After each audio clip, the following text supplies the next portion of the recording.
1. This happened a while ago, around the time I had first started delivering. The customer came through the drive-thru and asked if she could have some of our garlic oil.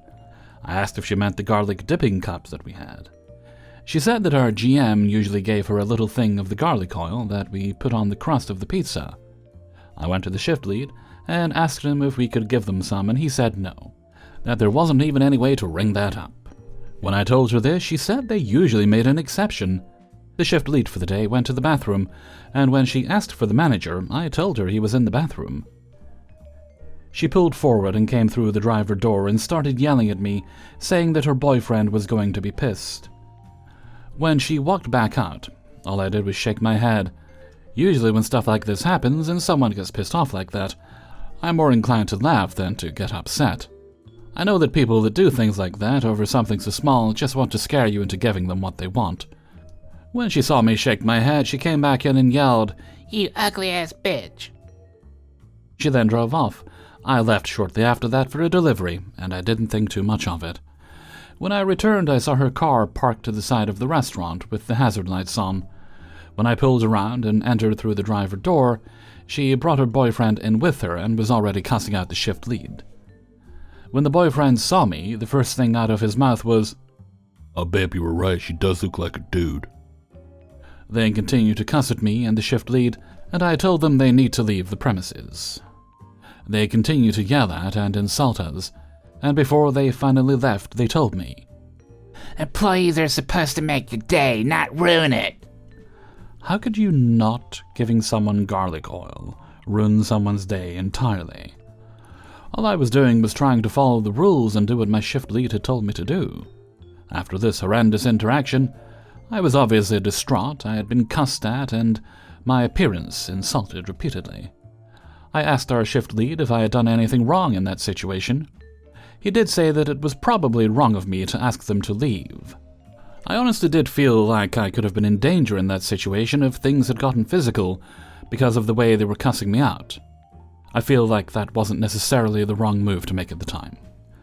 After talking to our GM, he did explain that usually doesn't help anything in situations like that because it just agitates the customer more, which I think makes sense. The interaction was horribly humiliating, frustrating, and upsetting, so after going to the bathroom and crying for a little bit, I came back out and had to go on another delivery. I was crying so hard I ended up throwing up all over myself in my car. I came back to the store and they sent me home.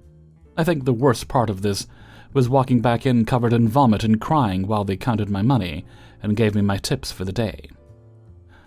The next day, when I came back to work, the GM was there, and I found out that this was not the first time this had happened. He had been cussed out by the same person when he was a driver, and the guy had called him stupid and said that he couldn't get a different career and that's why he had to work at a pizza place. He had also said that he was from the hood in California. But the GM that was there when he got cussed out made him call back and apologize, since he ended up cussing back at them. They became friends after that, and still gave them garlic oil every time they ordered. That's the part that really gets me. These people have done this on multiple occasions and they got rewarded for it. This is by far the worst customer interaction I have ever had in all my time working, and I hope they never get their garlic oil ever again. 2. Mr. Hellfreezer has narrated multiple stories about my negative experiences at the pizza restaurant, so I thought I'd finally put in a nice story. One of my regulars was a sweet young man who always came in with his mum and older sister, who was also usually with them. Sweet family, really. The sweet young man had a certain health condition and was very shy. It's very common for people with his health condition to be shy, but often not happy about being shy. I always addressed the sweet young man directly regarding what he might like to eat because, well, why not speak directly to him? For a good long while he'd whisper to his mom or sister what he wanted to eat without looking directly at me, and they'd tell me what he said. Eventually he'd look me in the eye whilst he was whispering to his mom or sister. This progress made my heart swell in a good way. My BS is in psychology, and I was in college at the time, so I was well aware how difficult this progress was for him. One day, whilst the sweet young man and his mom and sister were approaching the counter, The mum encouraged him to practice doing what he'd earlier told her he wanted to practice. I cried happy tears when he marched up to me, and while looking at me, he told me himself what he wanted to eat. Shortly after this conversation, the sweet young man had a birthday party at the restaurant. He came with his family and some of his teachers and schoolmates in tow. They ordered beverages and pizzas and salads, and they brought their own cake. And one of the teachers told me he wanted me to sit with them and eat cake if I was not too busy, or at least take some cake home with me. He was nodding and smiling at me the entire time his teacher told me that. Thankfully, we were in a lull when they were ready to eat cake, so I was able to take a load off and partake. And guess what? That was the best cake ever. 3. I was a pizza guy for 4 years. Started at 16, quit at 18, came back at 20, and left again at 22. I saw a post from a pizza guy on a Reddit AMA, and I didn't have a question for him, but I wanted to reminisce a bit. I'm 23 now, and to be honest, I miss the grind. Just wish people tipped more. Here are some short stories I can potentially elaborate on if anyone's interested. 1. Saw a naked man streaking the highway being chased by cops. I didn't see too much as I was driving 60 miles per hour and on the clock, but he was definitely buck naked. 2. Stopped for gas, and 2 large men ran out of the store. They were fighting, mostly pushing. One threw a trash can at the other's truck as he drove off. I know anyone can see that, just not a delivery driver. It's just stuck with me, since I wouldn't have been there if I wasn't working. 3. Delivered to a bachelorette party and got invited to be the pre-game for the stripper. I was recently 18 and was debating saying yes, $100 tip. But the real strippers showed up, so they were no longer interested in me. I was not informed of the party, but I was very suspicious when I saw tons of cars. I had like 2 pizzas and the door said, "Please come inside." This happened like 2 or 3 weeks before the first time I quit. It's unrelated to the reason I actually quit. 4. The entrance to a road I needed was blocked by a fatal car accident. I pulled over behind a fire truck and hopped out because my delivery was like 2 houses away. Figured I'd just walk. No other entrances anyway, so I wouldn't have to wait. The firefighter I talked to said I was fine to do that, just don't look at the wreck when passing by. I wasn't super close, but I looked. I wish I didn't. 5. Went to the wrong house. The homeowner pulled in after me. I was in the process of saying something like, "Oh hey, did you order?" when he decked me in the mouth. I ate the punch like a badass and was like, "This is the wrong house?" He said yeah, and then realized I was just a pizza guy. Many apologies, and he paid me not to say anything. So I left. I didn't have a topper on my car at the time. Our store didn't have any for a while. 6. Got bit by a little yapping dog. I kicked at him, 'cause he bit pretty hard. The owner yelled at me. While getting yelled at, I made sure he knew I didn't give a shit if he sued me. Since his dog broke my skin, I'd win. Gave him the pizza. No tip. 7. Almost got mauled by 3 pit bulls. Fenced-in yard. I wasn't sure I had the right house. No house number. So I called them, and no one answered. So I decided screw it, and went in the gate. As soon as it closed behind me, I saw 3 pits bolt out from around the house. They stopped, stared at me. I froze till they came charging. I used the pizza bag as a sort of shield while trying not to fuck up the pizzas. Held by the handle, but I was swinging it like it was a torch, and they were zombies scared of fire. Opened the gate, and finally the customer came home from the noise and was very apologetic. But no tip. Shitty neighborhood. 8. A co-worker, female, was being jumped by roughly 5 people she knew. I got out and didn't quite know what to do. Most of them were women, and I was raised not to hit women. Luckily, when I started yelling and charging in, they were finishing and drove off. Police report was made, but no arrests. Girls weren't allowed to take out the trash anymore. I guess screw us guys. We get jumped, just die. 9. My high school football team was brawling with a rival high school. Like at least half the team, maybe more. I knew the guys from when I did sports, so I jumped in. It's hard to say who won, but I went back to work and my manager saw me all bruised up. said I could leave early, and I took it. I slept in my car for like an hour before driving home. I was exhausted. Hopefully, I didn't have a concussion, but it would explain my decision-making skills since then. No cops called. The team would hype me up whenever possible after that. Also got a few favors out of it, but it wasn't like I got super popular or anything. I was just there to help. 4. Last Sunday was a very busy night, and this was the last delivery before closing. It was an individual portion of Sorrentinos with mushroom cream, a type of stuffed pasta which is typical in Italo-Argentine cuisine. I arrived at the destination, a 3-level apartment building, most likely without a lift, called the customer and waited at the main door. Normally, when someone pays by transfer, my coworker either marks it in my order sheet, tells me vocally, or if she is busy, I check personally at the computer if the payment was made. If none of that happens, I tell the customer the price of their order, and if they say that they have paid by transfer, I ask them to show me proof of the payment. The owner of the restaurant where I work has been very adamant on this, even if it's someone me or she knows well. That is because a friend of hers, who is also an acquaintance of mine through a cousin, who orders delivery quite often, has a bad habit of forgetting to transfer the money until closure, and me trusting him because you wouldn't be stingy on your own friend, would you? My boss warned me that the next time it happened with him or anyone else, it would be on my salary. So I've been very meticulous with that ever since. Back to the story. As I didn't have any idea that the customer would pay by transfer, and it being a busy night, I didn't have time to check the messages in the computer to confirm that she sent any proof of transfer.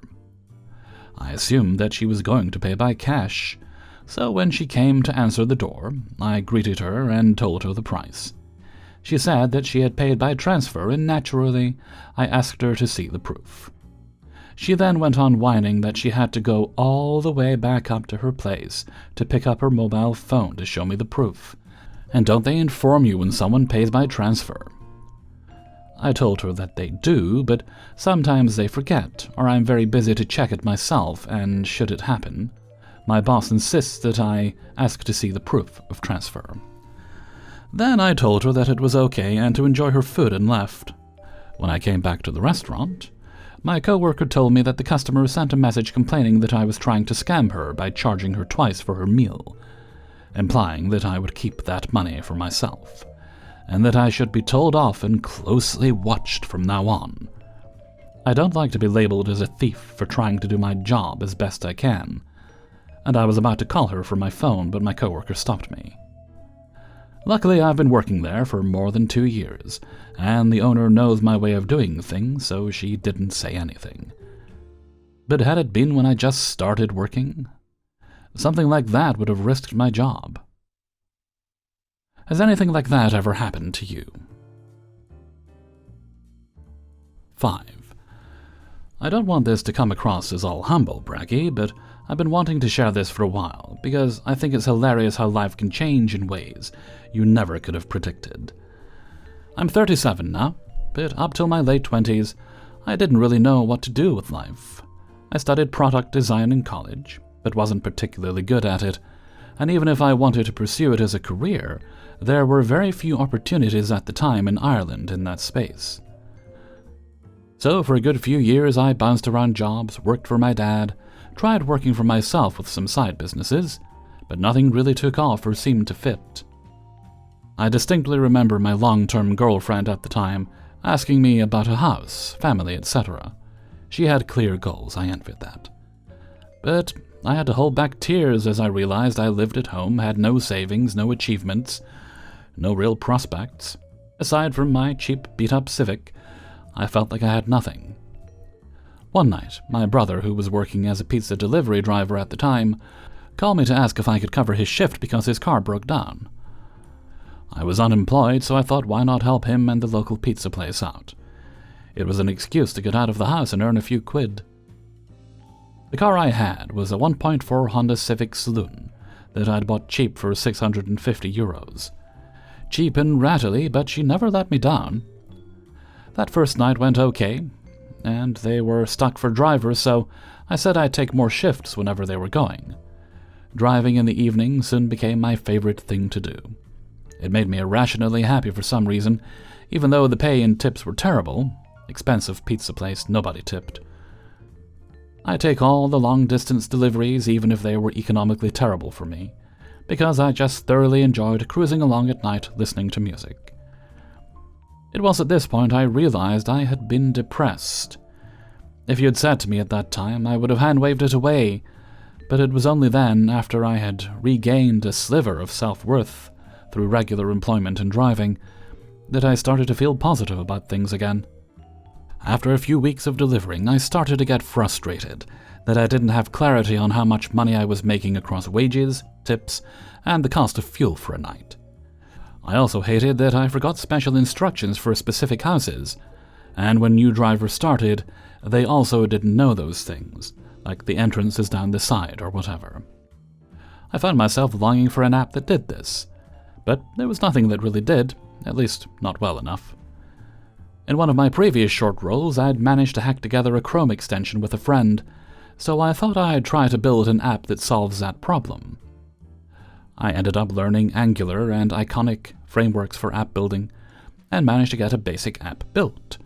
I actually tried selling it to my boss at the time, and a local 4-star location too, with the value proposition being that there'll be fewer delivery mistakes and a shorter onboarding time for new drivers, ultimately ending in happier customers. Nobody was interested, and I knew I didn't want to charge delivery drivers for it, so the idea just kinda died as an economic opportunity. But working on it, and teaching myself how to hack together an app, gave me hope that I could get a job as a junior web developer and get on the tech track. Fast forward a few months, and many failed interviews later, I eventually found a company willing to take a risk on me. A salary that was low, but better than what I made delivering pizzas. The app I built was what won them over, as they wanted to move their jQuery app to Angular at the time. Before long, I realized that I don't want to be told what to build. I want to decide what to build and how to build it. That's when I leaned on my product design degree and experience, running my own business to somewhat blag my way into a junior product management role. After many failed interviews, I eventually found a place to take a risk on me. Another nice salary bump. I spent 2 years there, and then, through an acquaintance I knew from my army days, I heard about a small company nearby in need of their first PM. I applied and got it. Again, mainly due to my little app I hacked together. It was a company in the food ordering and delivery service, so they valued my first-hand experience. This company was VC funded, and so I was able to swing another nice salary bump. After a year there, we were growing fast and executing very quickly. I was thoroughly overwhelmed, and in my annual review, the higher-ups heard my pleas for more PMs, but on the stipulation that I go hire and manage them. Okay, another salary bump then, and a title change to head of product, and some invaluable experience to boot. 2.5 years later, last September, and that company has layoffs. And I'm gone. A roller coaster of emotions, to say the least, but looking back, it's the best thing that could have happened to me. I feel incredibly lucky to have been part of that rocket ship, and have carried with me experience in managing and growing product teams into the role I'm in now. A head of product. Yes, it was another salary bump, of course. The company is excellent, and the people incredible. I sort of can't believe how lucky I am. I think about that a lot, about how luck played such a huge role in each of those steps. But I also think you help make your own luck by just doing stuff. So many of the random things I've done in the past have paid down the line in ways I couldn't have imagined.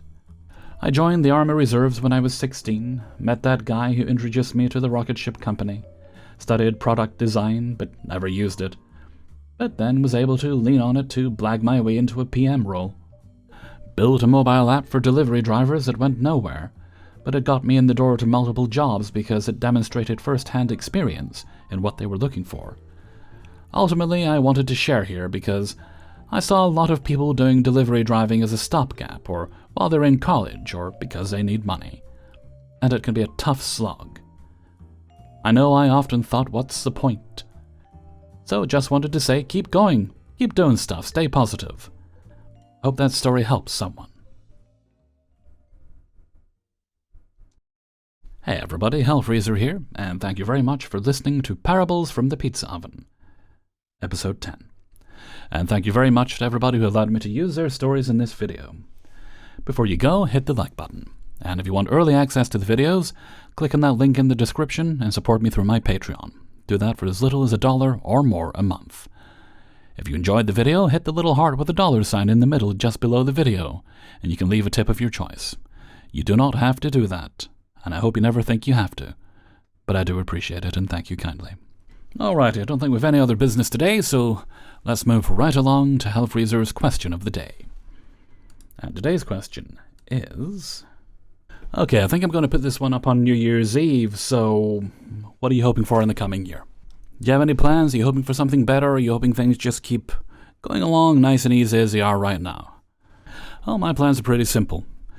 I found one of the two things I was needing. I have a job I'm happy with. I was very fortunate to find my partner. Now all I need to do is find money. I need to find a way to make money to keep things sustainable, and I have some ideas. We'll see where they go. And that's my plan for the next year. Just make as much money as possible and squirrel it away. Get that safety net built back up. Maybe start thinking about retirement as well in the future. Now that I actually have a future to look forward to. Okay. That's me, so let me know what you think in a comment below. And with that, I'm going to head off for now. So until next time, thank you very much for listening, and take very good care of yourself.